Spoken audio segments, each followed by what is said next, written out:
floors beautiful. With the largest selection of Minwax stains, we have what you need for any staining project. Refinish your floors faster with Minwax Complete One-Step Floor Finish. It can be applied over existing polyurethane floor finish, meaning no sanding for you. It's available in 5 colors in a gloss or satin finish. Grab a gallon today for only $64.99. Price is good through February 13th. Save big money at Menards. Live and local conversation for the Ohio Valley continues shortly, here on the Watchdog Morning Show with Howard Monroe. I'm Josh from Panhandle Cleaning and Restoration. I hope you are staying healthy. We continue to respond to structural, fire, and water emergencies. We are combating COVID-19 with our highly trained staff and latest disinfection systems, providing preventative and reactive disinfection to facilities around the region, while working with area hospitals on isolation areas and air filtering. At Panhandle, we continue to follow social distancing and hygiene protocols. We are dedicated to our community, and together, we will get through this.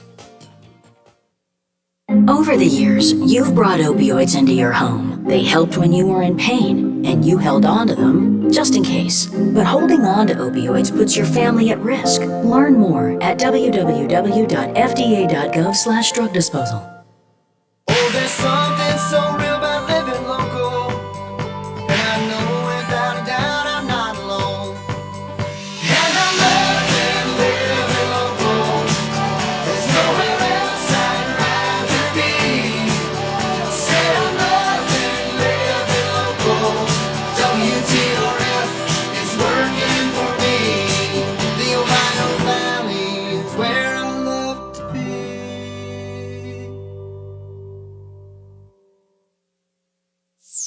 Now's a great time to go Toyota for reliability, value, and style. And RAV4 is the #1 selling SUV in America over the last year, with available all-wheel drive in gas or hybrid models. Now get up to $1,000 cash back from Toyota through March 1st. For more offers, shop Toyota's official website for deals. Buyatoyota.com. Then see your Toyota dealer. Go Toyota, and let's go places. Hello, everyone. From the Watchdog, I'm the Storm Tracker, Darnell Foster, with a look at your local weather forecast for your Monday. Look for partly sunny skies through the afternoon. Breezy at times, a daytime high of 32. Overnight low of 24 degrees under mostly cloudy skies. Snow showers beginning through the overnight. Better chance of seeing them early Tuesday. Otherwise, mostly cloudy with highs in the 30s. Have yourself a great day, everyone. From the Watchdog, I'm Darnell Foster. The views and opinions expressed on the following program are not necessarily those of this station or its sponsors. I'm not a Monday guy. I'm not crazy about it either. I also don't like Tuesdays, Wednesdays, or Thursdays. Are you ready to go? I'm warning you, I'm seriously stressed out here. You always drink like this so early in the morning? Isn't it a bit early in the day for the bottle? Even for you? Keep your voice down. Your father's listening to the radio. Make the radio call. It's time to get up. It's time to hear that pop. This tape will self-destruct in 5 seconds. We are go for live.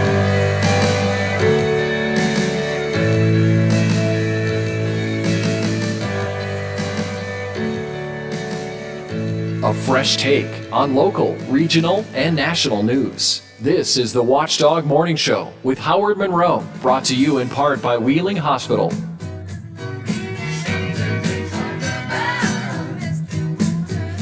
Well, happy Monday to you. It is the Monday after the Super Bowl. For some people, they say it should be a holiday. Certainly they're partying down in Tampa Bay, no question about that.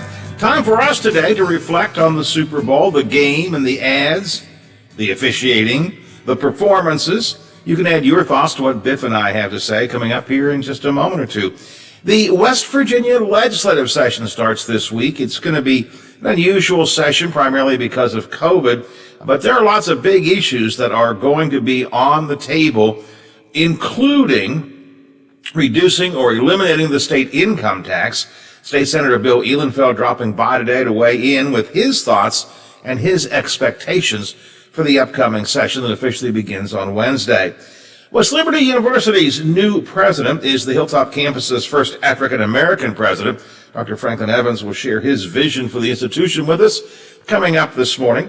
Fox cancels Lou Dobbs And Rudy Giuliani is all upset that his radio show now carries a disclaimer before he begins to talk. Concerns over a huge lawsuit could be the reason, or at least part of the reason, for those two stories. I've got this and a whole lot more for you coming up this morning on the Watchdog Morning Show.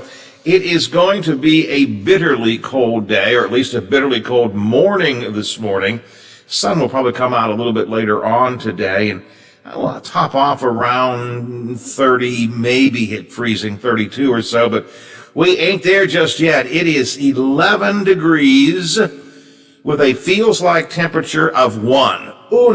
1 degree is our feels-like temperature right now at the Wheeling, Ohio County Airport. 11 degrees at the Wheeling, Ohio County Airport. 11 degrees at the home studios here in Elm Grove. And 11 degrees at the Robinson Auto Group Studios, downtown Wheeling, in the heart of the Ohio Valley. Welcome to those of you watching us on Facebook Live video. As always, a reminder, if you're watching on Facebook Live, thank you, number one. And number two, be sure to like us and share us. Hit the like button, hit the share button, make sure that other people are watching and joining in the fun throughout the next couple of hours. Interesting game last night. I use that word. I'll get Biff's take on it in a minute or so. Biff, the good part for me was, man, did I eat like crazy. Holy crap. My wife, you know what? I think I had mentioned last week that my wife always says, we'll get some wings or we'll do something. We're not, it's just the two of us. We're not going to have like a big Super Bowl party or anything, but she decided to go ahead and, have multiple courses of snacks anyways. So she went and made them. And, oh, man, was it good. As the game kicked off, we had Little Smokies wrapped in crescent rolls. A traditional Super Bowl dish in the Monroe family. Actually, usually we put them in barbecue sauce. This is Little Smokies wrapped in crescent rolls. God, were they good. Whew. And I took note of the game. At 3 minutes into the first quarter, the plate was done. I ate them all. I think my wife had like 2 little smokes. I can't believe I ate the whole thing. Then for a second quarter came a pizza dip that our friend Luann has always made for us on New Year's Eve. We didn't have New Year's Eve this year, so Nancy made the infamous pizza dip, just a big bowl full of this pizza dip kind of stuff with nachos. Yeah, man, chowed that down in about 5 minutes. And we made just some homemade pizza DiGiorno's or one of those kind of for the second half of the game, and just kind of munched on some munchies at the end. Boy, it was a good snacky game, at least for me.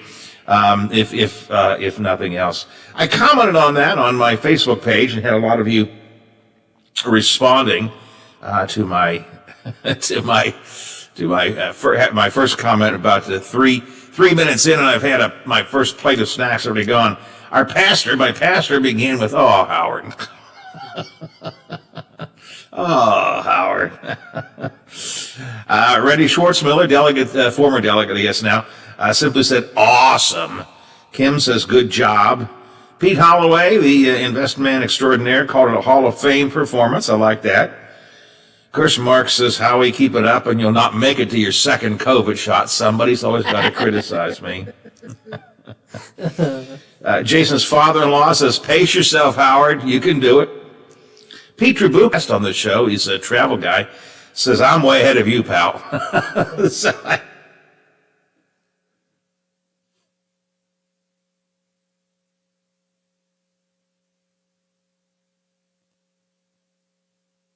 May thinks Mark was joking about that. I think so. I think so. Mark says, "What took you so long, Howard? You're slipping. Vegas had you 2-1 and finishing in 2 minutes. And then here comes the interesting one, Biff. I'm not sure this is a real one. This one popped on overnight. Wake up this morning and I see this one at the bottom of my Facebook comments. From Martha. No, not my friend, the lovely and talented Martha. No, another Martha I've never heard of. It's me, Martha, from the nightclub last year. I've been searching all year for you. Thank God I found you here. Would you message me on Google Hangouts so we can continue to chat there? And then gives me a Gmail address. I'm not sure, but I think she's either got the wrong person, Biff, or is maybe funning me a little bit. What do you think? That would be one that I would have immediately deleted. Yeah, I'm going to delete it even as we speak right now.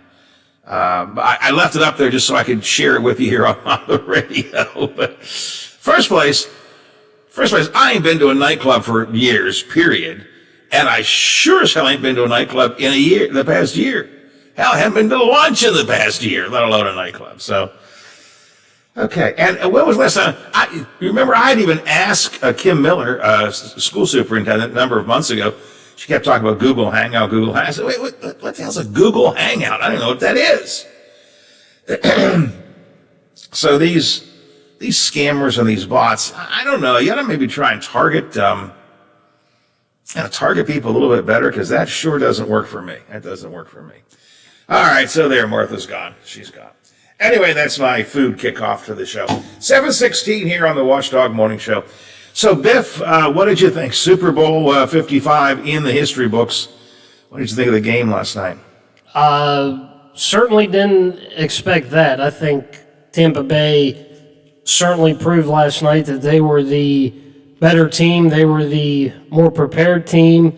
They had a game plan going in, and they executed that game plan and held Kansas City to just 3 field goals. And Patrick Mahomes was running for his life last night, and some of the throws that he even got off last night were just pretty impressive, because he was running all last night, just trying to get away from pressure. And he was running backwards an awful lot last night. Yeah, just trying to make guys escape and everything. And give Tampa Bay a ton of credit. They had a game plan, executed the game plan, and you saw the results last night. And I mean, there was really no one play or something that you could say just flip the game around or turn the momentum or anything. It was all Tampa Bay last night.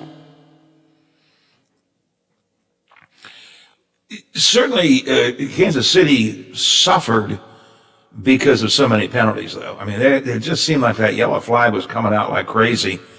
And a lot of people feel it was coming out unfairly against Kansas City. What do you think? No, it wasn't. Kansas City's done that all year. They've held all year, and the holding penalties that they called, I mean, they didn't get away with it last night. I mean, they may have been able to get away with it in the regular season, but last night the holding penalties that they called, I mean, they were good calls. And when they showed them again, I mean, you can't. The one guy literally hugged the receiver for Tampa Bay, which you can't do. I mean, you can't grab a guy by the arm and do some of the stuff that Kansas City was doing last night and expect to get away with it. I mean, it's just. It's the way they called the game, and I watched the game at Dad's house last night, and I told him, I said, well, after Kansas City got the second holding penalty, at some point, you as a player or as a coach, if the player can't get it through his head, then the coach has to say during a timeout, listen, you can't do that now. You may have been able to get away with it in the regular season, but you can't get away with it now. You have to know how they're officiating the game early on and make adjustments. Kansas City didn't make the adjustments, and that's why there were the penalties that there were last night. You're a lot sharper about this than I am, Biff, but even I could see most of those penalties look to me to be fair penalties. I mean, and again, I'm not a great observer of this kind of stuff, but there was nothing I saw that I didn't go, yep, that makes sense to me. Which is why I was a bit surprised when I heard, of course I saw some social media things, you're just, they're on the take or whatever. That's clearly Tampa Bay fans. are clearly Kansas City fans. But CBS announcers at halftime, I forget who it was, not Bill Cowher, but a couple of the announcers during the halftime show even commented on this. Well, the officiating seems to be very much in favor, going against Kansas City, which it's going against Kansas City, I thought, because they're the ones making the mistakes. Well, when the guys that do the halftime show, 3 of them are former NFL players. You had Boomer Esiason, Phil Simms, and who's the other one? Nate Burleson. He's the other one. And then you had, other than Coach Cowher, James Brown, I think, is the guy that normally runs their halftime show. And I might be forgetting one more, but you have on that panel, you have 3 former NFL players. And a head coach, and a former head coach in Bill Cowher. So 4 of the 5 or 4 of the 6, however many guys there were, have had something to do, with being a part of the game, or know what they're talking about. Yeah, it just seemed to me, again, you're much more expert in this than I am, but watching the game, it seemed to me that Tampa Bay simply outplayed them, period.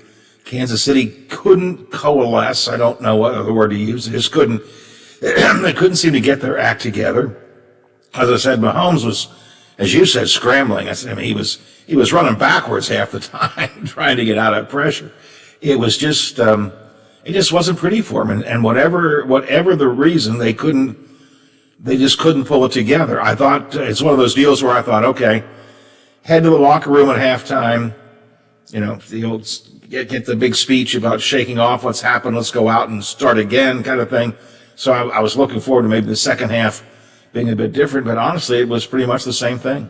Well, in Kansas City, they've been known to come back from big deficits. They did it last year in the opening round of the playoffs against Tennessee. They did it last year in the Super Bowl against the 49ers, but you didn't see that last night in the second half, and Kansas City got the ball to start the second half because they deferred. So, you thought if they were going to do something, it would probably need to come on that opening drive of the second half, but it didn't. And again, Tampa Bay was the much better and sharper team last night. It was interesting to listen to the announcers. They so badly wanted to hold on to the storyline they had created earlier, which was this is going to be the matchup of Mahomes and Brady. It was going to be the old guy versus the new guy as youth finally arrived. This is going to be a close game. They had their story in their head, and they kept trying to get back to the story. But the story was falling apart. It wasn't turning out to be the way it was thought to be. And it was a little bit embarrassing almost, excuse me, to listen to them continue to try to hold on to their storyline when it just wasn't holding up. You know what I mean? Yeah, and that's Tony Romo and Jim Nantz who called the game last night, and I think more, and Tony Romo, former quarterback for the Dallas Cowboys, I think Romo more than Nantz tried to keep sticking with that story, and Nantz kind of mentioned it a little bit, but I thought Romo was more outspoken than Jim Nantz was. And they kept trying to keep alive the hope that Kansas City was going to come back and salvage the game. And there came a point somewhere in the fourth quarter where, what was it, 31-9, I think, at one point? I can't remember. Yeah. But they kept trying, well, Kansas City is known for their fantastic comebacks, and this could turn. Remember, at some point, you could almost hear in their voice, like, yeah, let's just give that up. Yeah. This is not, this isn't turning around. When there's about 6 minutes or however much was left, and you're pulling out the graphic of their comebacks, it's almost like a last ditch try to try and keep people involved and watching, and yeah, it didn't happen. And give Tampa Bay's defense a ton of credit last night. They knew who they had to stop, and they did.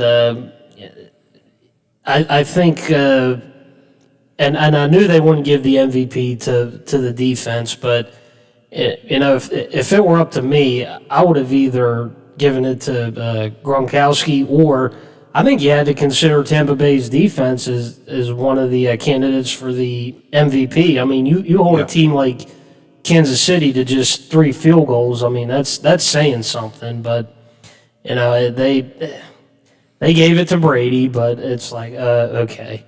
So, but yeah, I think though I'd have made an argument for Tampa Bay's defense or Gronk as well. And just a quick, broadcasting comment, if you will. I've often thought this: when a game is not, it got out of hand, it was a runaway game. I mean, there just wasn't a whole lot more to say. They stretch out that post-game show forever, and there wasn't a whole lot to say. And they just kept going and going. Now, maybe because I was looking forward to the show afterwards, The Equalizer with Queen Latifah, which was the new CBS show being unveiled, and I wanted to watch Queen Latifah and still get to bed in time to get up this morning. So but I just felt like they just dragged that post-game show out, Yeah, I get it. You want to give the MVP, you want to give the Lombardi Trophy, you want to give, a couple of times for people to say, but I don't know. Maybe it's just me, but I just felt like it's not just this year. I feel like often they just drag it out. If you have a close game and you've got a lot of controversial calls, maybe to go back and review and discuss, but all of that pomp and ceremony and circumstance, like, oh, geez, just, hand the trophy over and wave goodbye. That was my take on it, I waited until they announced the MVP, although I kind of had a feeling they were going to give it to Brady, which they did. And I think at that point it was about 10:30, and when they took the commercial break and said they were coming back, I said that's enough. That's all I needed to see. They handed the trophy out. They gave the MVP. I mean, how much more could they have come back after a break and said about the game? Now, okay, if you wanted to hear, maybe Andy Reid and Patrick Mahomes from Kansas City, okay. We had already heard from Brady and Bruce Arians. I mean, the only other guy you probably would have wanted to hear from Tampa Bay again would have either been Gronkowski or someone from the defensive side. But other than that, I mean, there couldn't have been too much more to go over about that game. And again, this is the broadcaster's comment, but I notice this always when they put at the end of a game. And they put a broadcast announcer as the PA announcer, because he's going to hand over the trophy and ask a few questions. I'm always embarrassed. They ask the stupidest questions. I can't remember exactly how I framed the question, but it was, Brady almost said well, that's pretty stupid. I can't remember what it was, but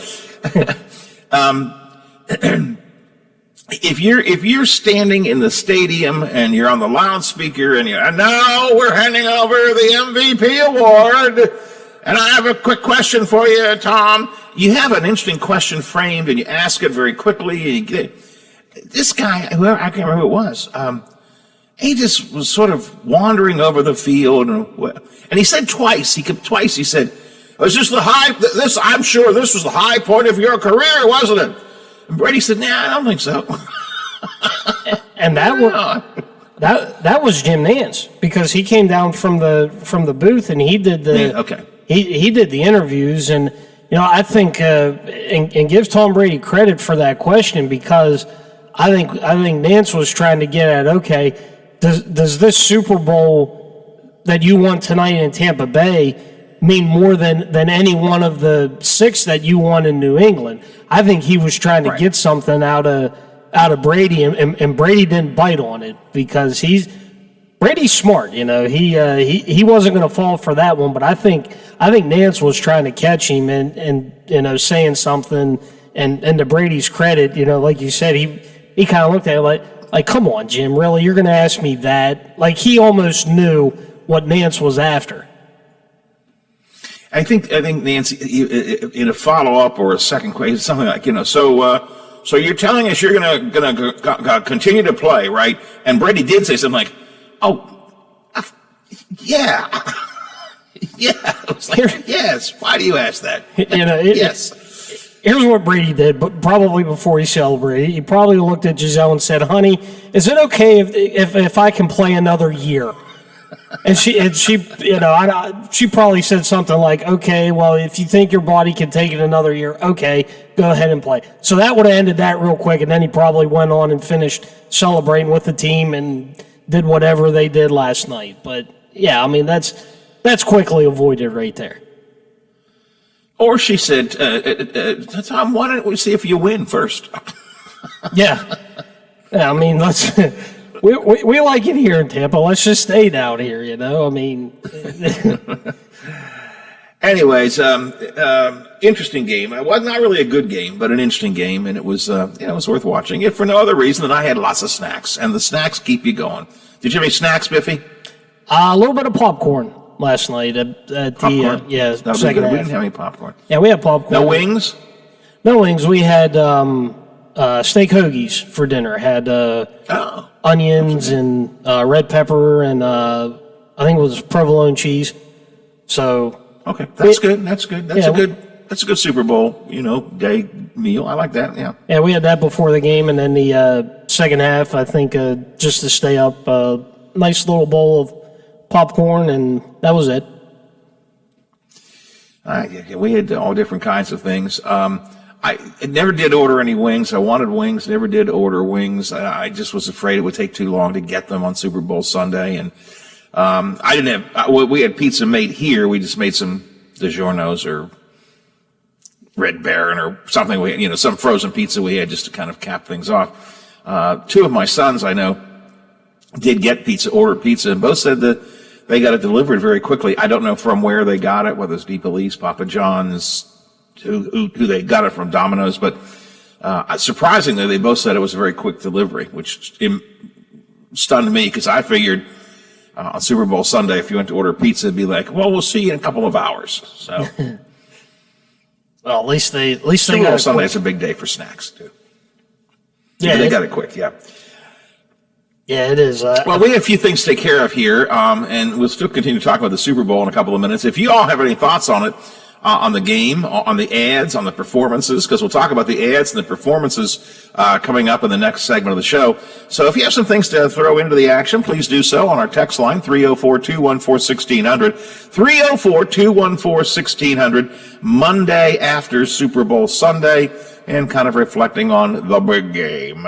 And again, coming up, we'll talk about the ads. I'll give you a quick preview. I didn't see anything that really excited me in the ads. You, Biffy? No, nothing really jumped out, and it was just one after the other. It was kind of like, okay, well, we got to see something good eventually. But I think that may have been one of the worst years for Super Bowl ads that I can remember in a long time. I would agree. Nothing bad. It was just nothing that made me go, oh, that's a great. Every year there's usually a couple that make you get nothing did that. So we'll talk about some of the ads, maybe play some of them coming up in a little bit. The performances, I'm just too old, I guess. I don't know what the hell those guys in bandages were on the field with the weekend. Yeah. I don't know what the hell that was supposed to be. I looked at that and I went, what are we doing here? I mean, it was just bizarre. And I'm sure there was a meaning and a message, and I'm sure a lot of people somehow I did. We'll talk about that coming up. My wife said with the Star Spangled Banner, and the two performers who did it, no errors, no mistakes, but my wife said, Can't we just sing the Star Spangled Banner like it's supposed to be sung? Everybody have to have some, yes, variation of it. I saw a description this morning that it was a jazzy version of Star Spangled Banner, meaning done in jazz style. I'm kind of with my wife. Can we just not sing it? I think there's a reason that Whitney Houston's Star Spangled Banner is still the definitive one, Biffy. And it's because it was just the Star Spangled Banner.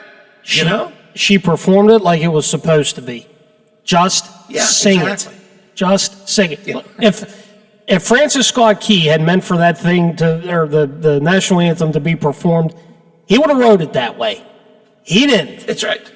Just sing it. And I would imagine so the ads. I would imagine if you bet the over, you probably would have won the prop bet on the national anthem. I don't know what they had actually set the time at, but my thought is if you bet the over, you probably would have won. So we'll talk about the ads, we'll talk about the performances, we'll wrap up a few more odds and ends about the Super Bowl coming up in the next half hour of the show. We'll also talk about the weather. It's a cold morning outside, 11 degrees. A lot of ones in what I'm about to tell you. 11 degrees, 1 degree, 11 degrees. Wind is out there, makes it feel like 1 degree. Man, if we drop a degree or the wind goes up a little bit, it's going to be in the 0 or below 0. Feels like rain. So it's a, for sure wear something warm morning. We'll get a better take on all of this with Zach from the Big 7 coming up in the next half hour as well. But first, why don't we check some headlines for you from the Big 7, and Mr. DeFabio will have his thoughts on the Super Bowl as well. The WTRF Channel 7 News Update is brought to you by Thomas Auto Centers, Mall Road, St. Clairsville. Get the best deal at Thomas Auto Centers. Now it's time for your local news headlines from 7 News at WTRF, My Ohio Valley, and ABC Ohio Valley. Only on AM 1600 WKKX. The Watchdog. Good Monday morning, Ohio Valley. I'm Stephen Ruffing with your 7 News headlines. Tom Brady and the Buccaneers took it to Patrick Mahomes and the Kansas City Chiefs last night to take home the Lombardi Trophy. This is Brady's 7th time lifting the trophy.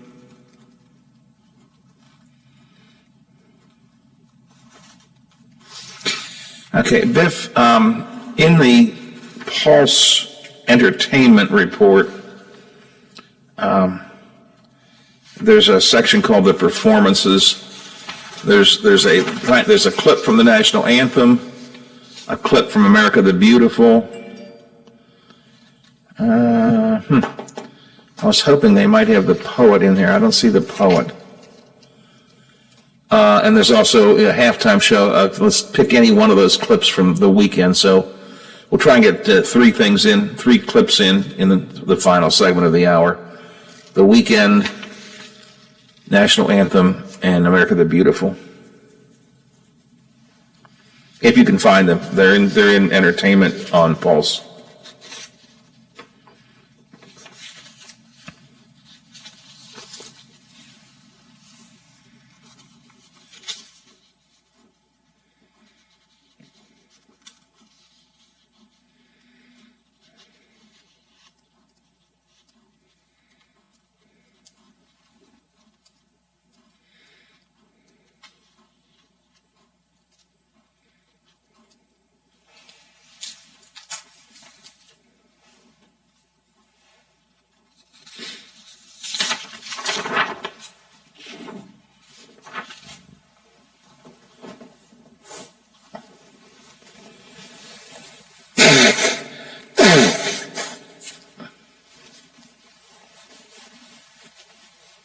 In the Super Bowl hype over the weekend, or overhype, was the selection of former Steeler offensive lineman Alan Faneca, inducted into the Pro Football Hall of Fame.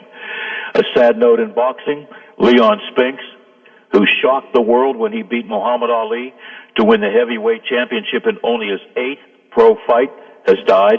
Mr. Spinks was 67 years old. Hey, be safe out there. Considerate of others. Check on the elderly. I'm Bill DeFabio, and we are AM 1600. Will always be your watchdog.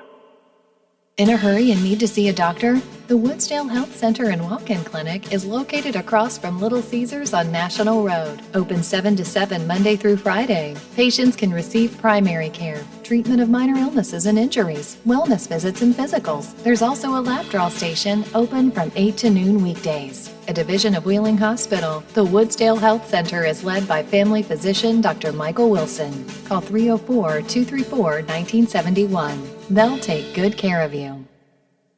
Kamala Harris, African American, Asian, woman, Vice President of the United States of America, born in Oakland, California, graduated from Howard University and the University of California, District Attorney for San Francisco, became the Attorney General and also the Senator from California. That ought to tell girls, women, people that impossible dreams do come true. That's not just Black history, that's American history. For all of your IT needs, visit OmniPerforms.com. Omni Strategic Technologies, the only IT company that the Watchdog trusts. New Belgium Fat Tire Amber Ale is now available in West Virginia and distributed locally by wine and beverage merchants. With its toasty and biscuit-like malt flavors blended perfectly with hoppy freshness, it's bound to become one of your new favorite craft beers. Fat Tire Amber Ale is now available at local retailers. Please don't drink and drive, and drink responsibly. From your friends at Wine and Beverage Merchants. From the Watchdog Network, right now traffic. Here's the latest from the Robinson Auto Group Traffic Center. Traffic near the Highlands, on Washington Avenue, and on the Fort Henry Bridge is all clear. Traffic near the Ohio Valley Mall, on 70 and 470, and on State Route 7 looks good. The lane width reductions on the eastbound entrance ramp and westbound exit ramp to Wheeling Island will continue. The closure of I-70 from US 250 and West Virginia 2 South, the 16th Street exit to the Ogilvy Park exit for Phase 2 of the Fulton Bridge replacement project will continue. The closure of the US 250 North on-ramp to I-70 East as part of Phase 2 will continue. The Market Street overpass with reduction will continue. I-70 construction will continue westbound where crossovers are in effect. And all existing detours and closures will continue for the I-70 Bridges project. Follow Ohio Valley Traffic Report on Facebook, WTRF 7 News, and the Watchdog for updates. Thank you for riding with the Watchdog. Live and local, just the way you like it. The perfect cure for your quarantine blues. The Watchdog on Facebook Live. Watch the Watchdog weekdays on Facebook Live, beginning with the morning show with Howard Monroe at 7 a.m. Local talk radio, Watchdog style. Give us a call and tell us what you're thinking. Locally, 304-214-1600. Out of the area, toll free, 866-514-1600 or 304-232-8255. Miss a part of the show? Want to hear a segment again? Check out our podcast page at watchdognetwork.com. The Watchdog Morning Show with Howard Monroe continues. More Super Bowl talk coming up in this half hour of the show. Next hour, we'll turn our attention to the legislature in West Virginia. State Senator Bill Ehlenfeld will be with us. We'll talk about the income tax reduction / elimination that the Republican leadership is talking about. I still think they are in kind of disarray on what to do about this. So I think there's room for Democrats to kind of get in there and make a case. But we'll talk about that with Senator Ehlenfeld. The whole session is going to be interesting because it's all going to be COVID safe, I guess, which is good. But it's going to mean press is going to be dramatically limited. The public is not going to be around at all this year. So it's going to be a very different legislative session. And we'll talk to the senator about that coming up in the next hour of the show. Right now, let's talk about the weather. A cold morning outside with Zach Petty from the Big 7. Good morning, Zach. Well, good morning, Howard. How are you bracing the chilliness this morning? It is cold outside. I mean, it's okay in here, and my heat is on, and I'm all bundled up, all is well. But man, alive, I guess this is the coldest morning we've had, maybe all year long, right?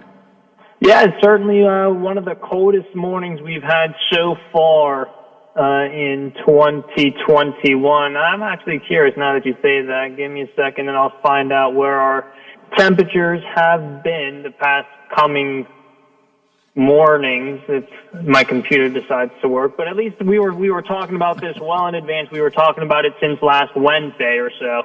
So hopefully everyone did have the opportunity to, well, I guess stay aware of it, you know?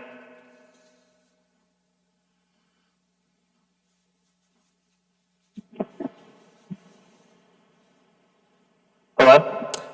Zach, I don't know if there we go. There we are. There we are. There we go. Yeah, so 11, I think it's, by my reading, it's 11 degrees outside with a feels like of 1. I don't recall anything that cold all year long. We've been, I think last week we were 14 one day, maybe 16 one day, something like that. But 11 degrees, a feels like of 1. Just don't blow on the thermometer at all, because that 1 could drop with just a tiny bit of extra wind could go down to 0, I suppose. Truly can. Howard, the coldest temperature so far this year, we're actually tied. On January 30th, we had 11 for our low temperature on the 30th of January. So we're tied for the coldest temperature this year right now. Well, it's definitely a go out and be bundled up morning for sure. That is for sure. Feels like at 1, and again, it won't take much. And actually, usually when the sun rises, which is coming up pretty soon, temperature sometimes drops a degree or so. We could find ourselves at 0 or below, feels like, at least briefly. So, boop. Yep. Maybe it's cold outside, as the song goes. Oh, yeah. Oh, baby, it is cold. And the other thing, too, it's very dry outside. Those dew points, you know, whenever we're always talking in the summer on how, it's just muggy. You cut it with a knife. It's just so oppressive outside and sticky and everything.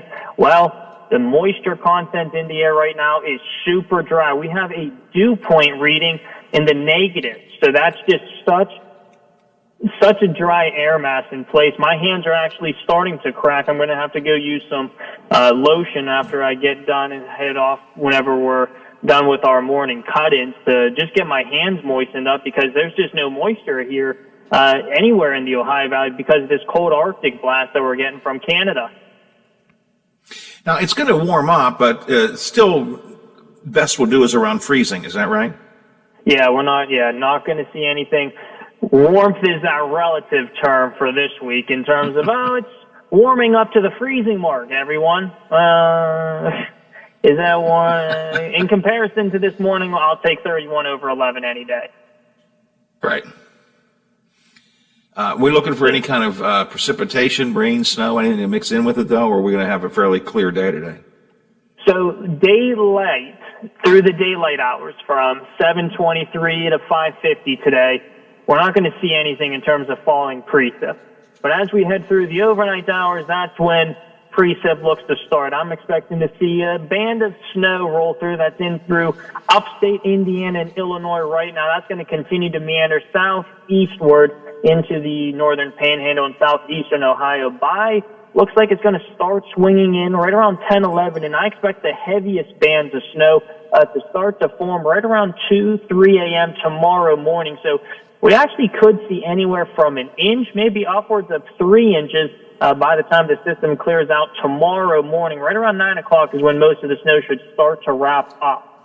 So looks like the daylight hours were fine. Nothing to worry about. We actually could see some slick spots on the roads for the morning commute tomorrow. So something to keep an eye on as you're, probably not worrying about it right now, but still giving you the heads up that the evening or the morning commute tomorrow could be a bit more, slick. Give me a quick rundown of the rest of the week then. We're going to continue hovering temperature-wise in that upper 20, if not low 30 range, and hit or miss snow showers off and on. Not much in terms of substantial snow as of now, but again, we're going to continue to monitor because, like we know, weather can change in the blink of an eye. No real impactful snow showers Thursday, flurries throughout Wednesday and Friday, and then that big cold down that we've been talking about for feels like forever. The models keep pushing it back later and later, and as of now, we're continuing on to see a group of agreement for a big cold down as we head into the weekend, where temperatures will hover in the mid to low 20s, if not upper teens, with overnight lows back in the single digits. So a cold weekend is coming up as well. All right. Zach, you go to sleep probably about the time normally we have kickoff of the Super Bowl. Did you watch the Super Bowl at all last night? I did not. I couldn't even make it to the coin toss. just couldn't do it. Nope, I was in bed. I made it to, I think it was on the countdown clock. I think I was at 56 minutes, and I'm like, I can't do this anymore. I'm so tired now, and I went to bed and woke up to the surprise of Father Time, Tom Brady, winning it all once again. I think he's done this a time or two.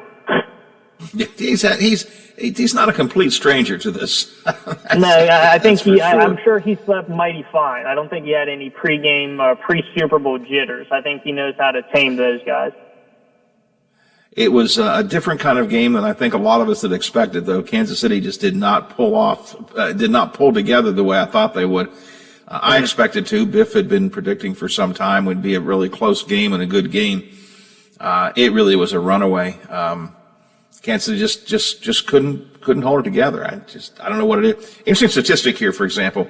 Biff, I just came across this looking at some numbers. Patrick Mahomes ran for 497 yards.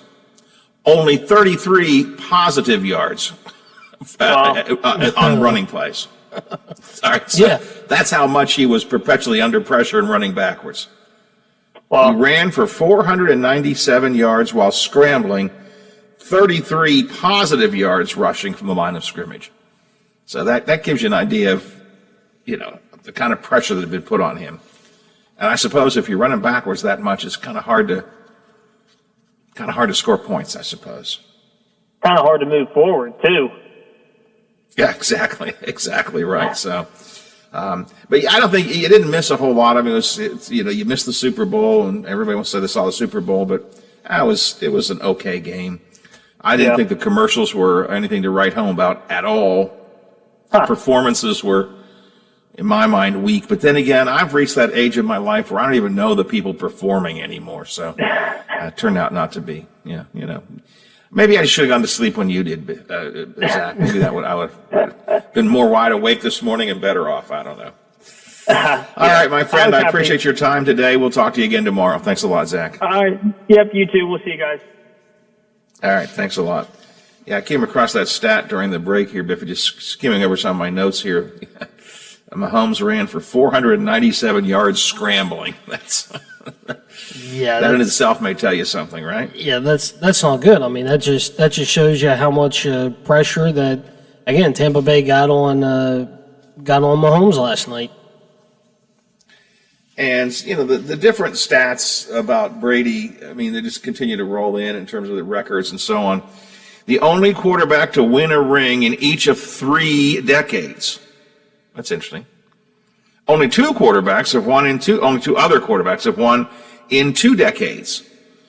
Only 2 other quarterbacks have won in 2 separate decades. Brady has won in 3 separate decades. Who were the other 2 quarterbacks to win in 2 decades, Biff? They had the same last name. Boy, I don't know. Peyton and Eli Manning. Oh yeah, Manning brothers. The Manning brothers. Yeah. They also each won 2 games, 2 Super Bowls in 2 separate decades. But Brady, I mean, he's just wow. And how important is an individual in a situation like this? Brady has been with Tampa Bay for 324 days. Before Brady signed, the Bucs had not had a winning record since 2016. They had not reached the playoffs since 2007. Their last postseason win came in January of 2003. 324 days after adding Tom Brady to the roster, they win the Super Bowl. How important is a person to a team? I think that says a lot right there. Let's see what our friend Steve from St. C has to say. Who is this Jerry you speak of? I'm sorry. I was thinking of someone else. I do apologize for that. Thank you, sir. I heard you guys speaking about the national anthem earlier on. Did you hear what happened with that? No. Well, you could bet the national anthem. I heard the national anthem, but I didn't hear any story about how long or short it is. They had to pull the bet from all the websites. Really? The day before the game, there was a guy outside the stadium, a reporter, and he was listening to the practice version of it, and he recorded and live streamed it. Oh. So him and about 10 of his other friends knew that it was under the 153 and wouldn't bet it. And it got pulled. Oh, wow. Wow. I didn't hear that. Yeah, so you could actually not bet on it. What did you think of the performance, Steve? Loved it. Absolutely loved it. Man, Eric Church and her coming together like that, it was beautiful. What'd you think? It was. I don't disagree with that, but again, as I said to Biff, I wish they would just sing the national anthem. This is kind of a... I thought they did. I thought they nailed did. He started with that guitar and brought it in. I don't think they ever slowed down. I mean, it was good. Well, it was good. It just... again, I guess I just measure them all against Whitney Houston, No, you can't do that. I mean, that's the greatest version that's ever going to be sung. It's a tough song to sing. Even a guy like you that can sing for a living can't even nail the national anthem. I mean, I've heard you sing. You think someday they might ask me to be there? No. Okay, just...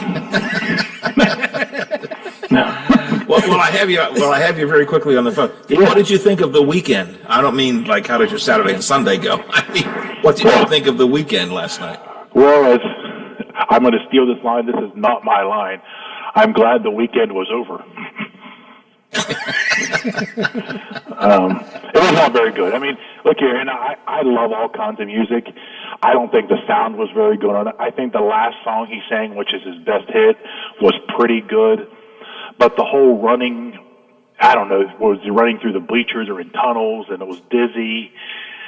People don't want to see that. I just don't think. I think you got to know your audience.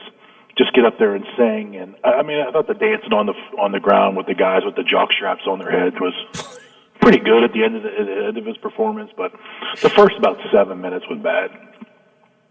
I don't understand what those guys with.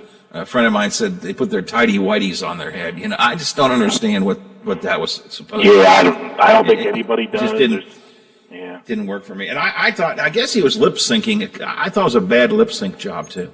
Yeah, he has a real auto-tuned voice anyway, and I don't think, like I said, the first part of it was bad. I think he actually sang that last song, and it was pretty good. Not a huge fan of his, but he did nail the last one, and when he got on the field and actually was able to dance and bring all the people out.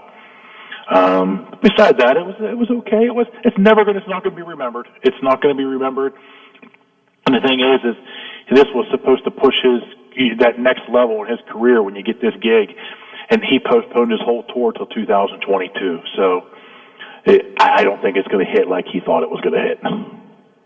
Right. So, all right, Steve. Appreciate you have a this great morning. day. Thanks a lot. Bye-bye. All right, you too. Yeah, I just I don't know what those guys with the tidy whities on their head were. It didn't work for me. And I assume he was lip syncing. At least it looked to me like he was lip syncing. The weekend was, and it just I thought it was bad lip syncing. Maybe I'm wrong. Ever since the Janet Jackson wardrobe malfunction, you're going to see about as safe and as conservative of a halftime show as you're going to see, and I think that's what he went for last night. Yeah, that's a good point.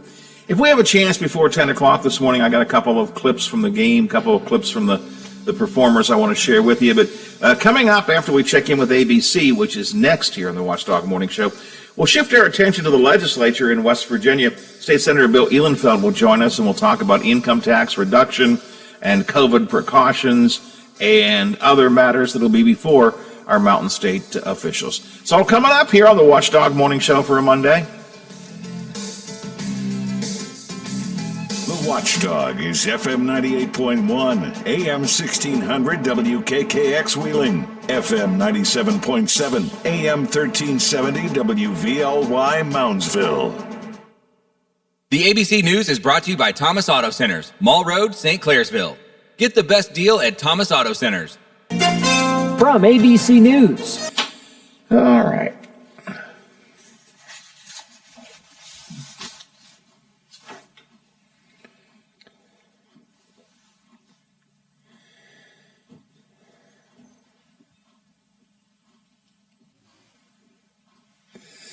All right, should have Ehlenfeld at 8:10, Biffy.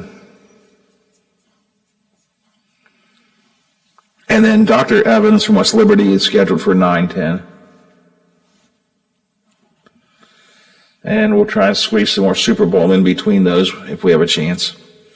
Hold on to those cuts I mentioned. I'll try and use a cut from the weekend, a cut from the America the Beautiful, and a cut from the National Anthem. Probably between 8:30 and 9, if we have a chance. All right, I'll be back in a minute.